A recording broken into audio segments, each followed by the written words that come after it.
Bon allez, on va faire un petit tour du côté de Compiègne, les amis, qu'en Allons-y. dites-vous? Voilà, on va aller du côté de Compiègne rejoindre Philippe Marini. Je ne sais pas s'il est en ligne avec nous. Il est avec nous. Il est avec Oui, nous. bonjour. Oui. Bonjour Philippe Marini, vous êtes maire, Les Républicains de Compiègne. Et alors, on parle beaucoup de Compiègne ces derniers jours. Pourquoi? Parce que vous avez mis en place un système de bonus-malus pour accéder au logement HLM de votre commune. Système pour empêcher, dites-vous, les familles de délinquants d'entrer dans ces logements. Bon, d'abord peut-être pour commencer, Philippe Marini, comment ça marche exactement ce système? Racontez-nous les points, c'est quoi les critères et comment ça marche? Alors, il faut rappeler qu'une loi de 2018, que je n'ai donc pas inventée, visant notamment à plus de transparence dans l'attribution des logements sociaux, a disposé que les collectivités responsables en la matière, et dans mon cas, c'est la communauté d'agglomération de la région de Compiègne, doivent se doter d'une grille d'analyse et de cotation. Le texte prévoit des rubriques obligatoires, mais ouvre, Dieu merci, la possibilité aux élus d'ajuster à leur propre situation et à leur connaissance du terrain. D'accord. Bah, je crois donc, on peut créer des rubriques supplémentaires. Oui, mais alors maintenant, moi, la question, je vous dis, on a saisi le concept général, mais alors concrètement, ça ressemble à quoi? Quels sont les critères que vous pointez? Est-ce qu'il y a un score sur une note sur 20, sur 100? Enfin voilà, concrètement, voilà, donnez-nous les détails. On a envie de savoir, Philippe Marini. Cette cotation, elle est indicative. Donc, ce n'est pas la note qui va donner le logement. C'est pas l'ordinateur qui fournit le logement. C'est une discussion en commission d'attribution. 3 candidats pour un logement disponible. Alors c'est vrai, j'ai eu l'idée de créer des notes négatives pour des éléments comportementaux. Ah oui, parce qu'il y a déjà des notes, des critères pour définir un ordre de priorité au logement social. Bien sûr. Ouais. Ben oui, la composition de la famille, l'ancienneté de la demande, si on est une maman solo, etc. Financières, etc. Voilà. Bon. Mais un immeuble locatif social, c'est une cage d'escalier fragile où il faut faire coexister des gens qui, autant que possible, se respectent. Oui. J'ai donc pensé, je ne suis pas le seul, puisque mon conseil d'agglomération a voté à 2 reprises à l'unanimité, et la seconde fois après examen par la préfecture de l'Oise, donc par le contrôle de légalité, cette grille qui comporte des éléments négatifs, notamment lorsqu'on... Alors c'est quoi ces éléments? Allez-y, dites-nous, Philippe Marini. Lorsqu'on a connaissance de jugements rendus publiquement, et qui mettent en cause le comportement de la famille. Donc moi, locataire... Un jugement d'expulsion pour trouble locatif, soit, autre exemple, un jugement pour fait de trafic de stupéfiants. D'accord. Mais il y a pardonnez-moi, mais il y a des condamnations, il y a des infractions. Oui, des condamnations, jugements rendus par un tribunal publiquement. Mais de tous ordres. Du peuple français. De tous ordres. Est-ce qu'un excès de vitesse peut valoir de perdre des points? Non. Il ne s'agit que des faits susceptibles d'impacter le comportement locatif des personnes qui demandent l'appartement en question. Alors, est-ce que ça vous est arrivé, Philippe Marini, de dire à des gens qui étaient peut-être sur le point d'entrer dans un logement social sur la commune, sur l'agglomération de Compiègne, de leur dire, ah ben non, vous n'entrez pas, parce que voilà, il y a ce critère négatif qui est désormais en vigueur et qui fait que vous ne pouvez pas prétendre à ce logement social. Ça vous est arrivé ou est-ce que c'est en devenir? Jusqu'ici, la grille de cotation n'est pas encore en place. Les commissions d'attribution se tiennent sur la base des éléments d'information. Vous savez, dans une petite ville, on connaît quand même un petit peu les gens et leur comportement. On ne connaît pas tout le monde, mais enfin, on en connaît beaucoup. Si on veut s'en donner la peine, oui, il est arrivé, bien entendu, que des candidats soient refusés empiriquement, sans avoir besoin du malus ou de la grille de cotation, parce qu'on avait le sentiment qu'ils allaient mettre le brin dans la cage d'escalier. Bon. Abdel est avec nous. Il voudrait réagir à cette initiative donc, que vous avez mise en place. Bonjour Abdel. Oui, bonjour. bonjour à tous, merci d'avoir accepté mon appel. Bah écoutez, alors je crois que vous êtes président d'une association de parents d'élèves, mais enfin je suis pas sûr que ça ait un lien avec le sujet présent, ou peut-être, dites-nous, qu'est-ce que vous en pensez, vous, de cette initiative de Compiègne ? Je vais dire, je suis président de plusieurs associations, déjà d'une, donc j'ai l'habitude d'aider aussi les familles qui sont en difficulté par rapport aux enfants. Donc moi, ce que j'entends là, c'est consternant, ça me met un froid dans le dos, mais c'est incroyable à savoir comment les gens y réfléchissent pour pouvoir loger des familles. Alors, c'est pas vers le haut. Abdel, j'ai pas bien saisi. Qu'est-ce qui vous révolte ? C'est qu'on loge des familles de délinquants, qu'on laisse des familles de délinquants dans des logements sociaux, ou bien qu'on puisse leur retirer parce que justement, on va punir toute une famille parce qu'il y en a il y a un mouton noir. En fait, lorsque je vous écoutais poser des questions, vous avez raison, parce que vous essayez de gratter à savoir qu'est-ce qui va sortir de cette pensée, parce que ça paraît tellement grotesque. Il y a déjà des sélections qui sont faites sur plusieurs critères pour avoir un logement social.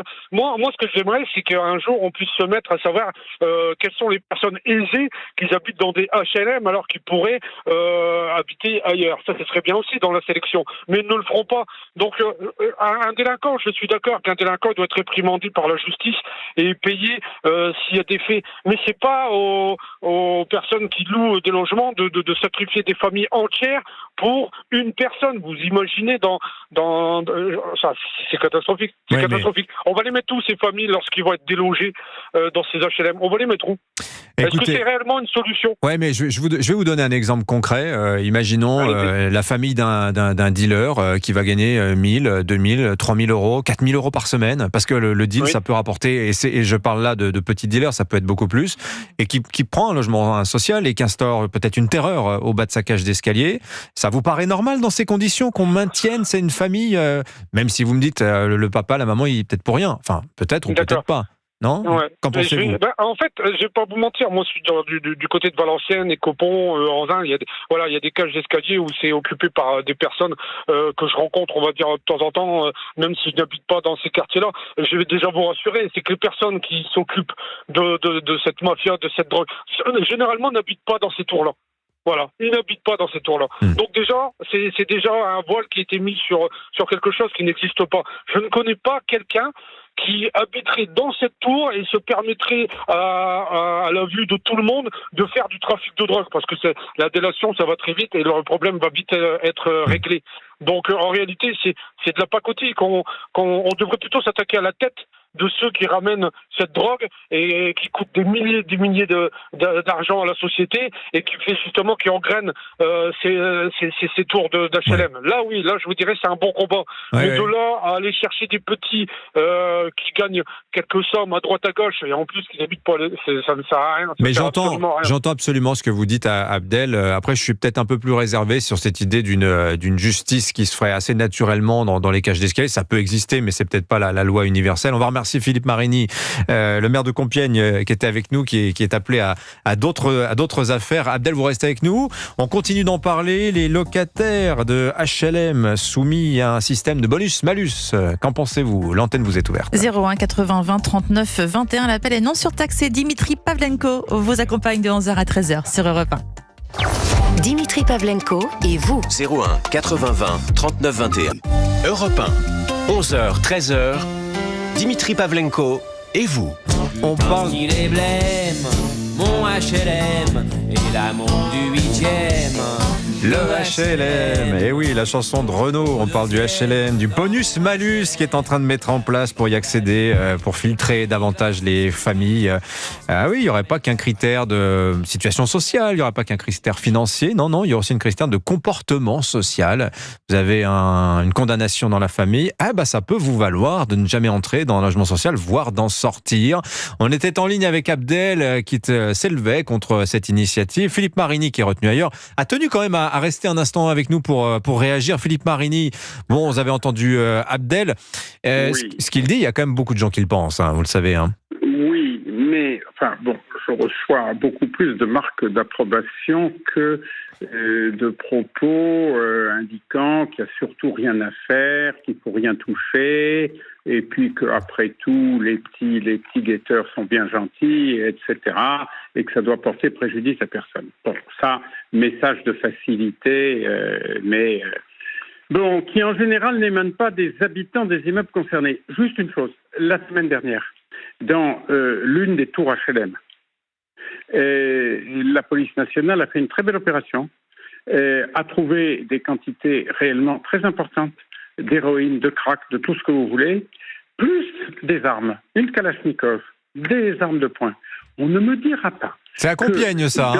À Compiègne, monsieur, Oise, France, Europe, eh bien, on ne me dira pas que les différents habitants de ce foyer pouvaient l'ignorer. On ne peut pas cacher une Kalachnikov dans un logement F3 sans que tout le monde s'en rende compte.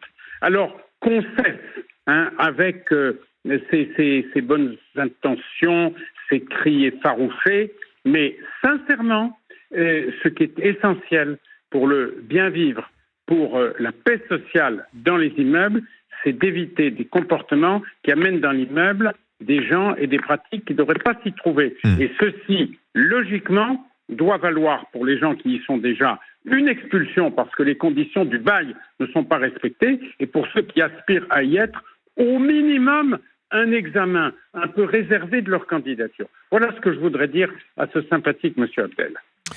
Merci beaucoup Philippe Marini d'avoir précisé votre pensée. Abdel est avec nous, mais Hamid nous a rejoint parce qu'il a écouté la conversation, ça l'intéresse. Bonjour Hamid.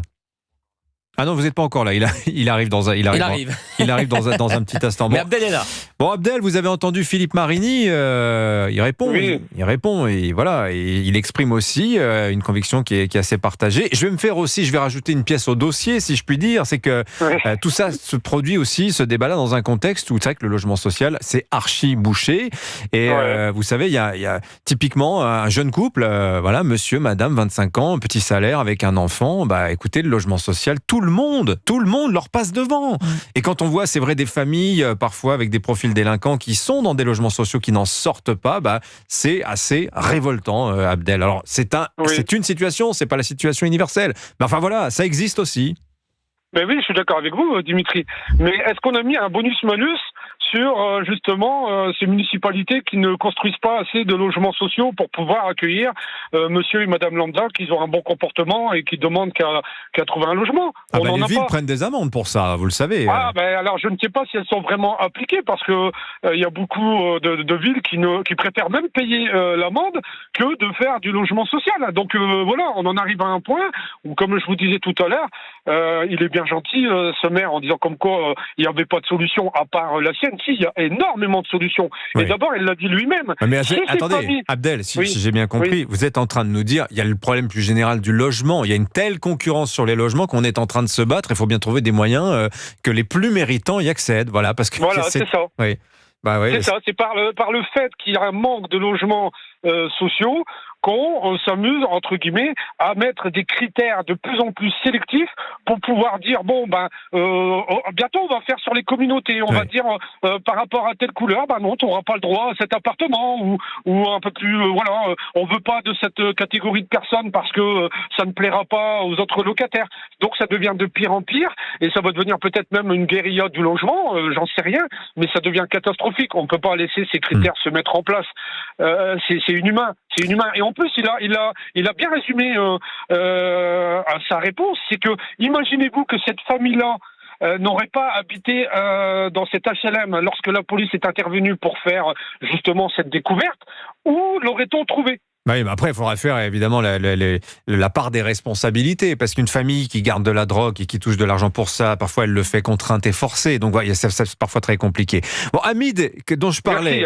Merci à vous, Abdel, de votre témoignage. Mais restez là, restez un instant si vous pouvez. Oui, je reste avec vous, parce que je crois qu'Hamid, qui est avec nous, lui est ancien policier, il souhaite réagir. Bonjour Hamid. Oui, bonjour. Moi je suis tout à fait d'accord avec la décision de monsieur le maire de Compiègne. C'est sûr que les fauteurs de troubles, il y a pas de cadeau à faire ni de passe-droit à avoir. Et malheureusement, moi je connais très bien le problème des cités parce que je suis en retraite de la police nationale, mais dans une ville où il y avait beaucoup de problèmes dans certaines cités, Villeneuve-Saint-Georges pour ne pas la nommer, et c'est vrai, moi je vais vous dire qu'il y a des gens qui sont de véritables fauteurs de troubles dans les cités et tout, qui en plus ont toutes les aides. Parce que je vais vous dire, ce qu'on appelait les FSL, Fonds social au logement, des gens en plus qui ne payent pas les loyers, qui font des recours, des FSL, Fonds social au logement, qui épongent les loyers, bien sûr avec de l'argent public, et qui en plus sèment le trouble, insultent, trafic et tout. Donc moi je suis tout à fait d'accord avec monsieur le maire de Compiègne. Non, il arrive un moment donné, stop, il faut mettre une barrière. Donc si le casier judiciaire, oui. Parce que c'est le critère qu'il a décidé de retenir. Mais en même temps, Hamid, pardonnez-moi, mais je sais pas si vous avez des enfants, mais non, j'ai pas d'enfants. Moi. Imaginons que votre grand-fils, un couple dans une famille, vous avez votre grand-fils qui fait une connerie, et qui se retrouve avec un casier judiciaire. Bim, vous êtes expulsé par la faute de votre fils, et ça n'a pas nécessairement de lien avec le lieu d'habitation. Ah oui, donc il peut y avoir des situations d'injustice, parce que le maire de Compiègne dit c'est sévère mais juste. Tout à fait. C'est sûr. C'est sûr qu'il faut faire la part des choses aussi, mais si c'est un des enfants qui sème le trouble et tout, en plus, qui plus est, s'il est majeur, les parents peuvent lui dire, écoute, maintenant t'arrêtes tes bêtises, tu fous le camp, t'as plus rien à faire ici. Si les parents sont autoritaires et tout, même pourquoi pas, avec l'avis de la municipalité concernée dans ces cas-là, là, tout à fait d'accord, c'est normal. Mais bon, quand vous avez une famille de plusieurs enfants, s'il y a 80% de la fratrie qui sème le trouble comme ça arrive, là je suis désolé, là il n'y a pas de cadeau à faire. Bon, les réseaux sociaux, on va se tourner vers notre ami Mister Bobo. Je suis là, Mister carrément. Il faut franciser, monsieur. J'ai un titre. Attendez, monsieur Pavlenko. Monsieur Livre-Livre. Je vous francise jusqu'au bout. Ah oui, monsieur Livre-Livre. Ah oui, bien sûr. Et ça donne quoi alors sur les réseaux sociaux? Parce que ça doit réagir là. Ah là, ça n'arrête pas. Pour Dominique, c'est une très bonne idée. Il faut impliquer les familles. Nathalie va dans le même sens et elle nous écrit: je pense que je vais déménager à Compiègne. C'est une très bonne mesure. Carrément. Il faut qu'elle dépose son dossier d'abord. Ah oui, voilà, c'est ça, auprès de monsieur le maire. Et on finit avec Christian. C'est encore un moyen de discriminer toujours les mêmes familles modestes. Voilà, il va pas dans le même sens. Oui, en tout cas, on va remercier Hamid et Abdel, qui était un peu seul dans le débat, mais moi je trouve c'est bien défendu. Il s'est vaillamment défendu, et puis il a dit des choses qui sont aussi très vraies. Ce ne sont pas des situations qui sont très simples. Alain Liberty, vous voyez, figurez-vous, une notre photo directeur de ses pieds. d'antenne. Et alors, pardonnez-moi, mais il nous écoute. Non, mais c'est la réponse sans mots la plus puissante que j'ai jamais vue. Je vois s'afficher sur mon téléphone Alain Liberty. Je me suis dit, oh non, mince, je suis viré. Qu'a-t-il aux pieds sans se détendre? Voilà, on a une photo de ses pieds, preuve à l'appui, et là, on dirait des chaussures en cuir, mais je peux pas y croire. Non, mais moi je vais vous dire c'est du simili-cuir.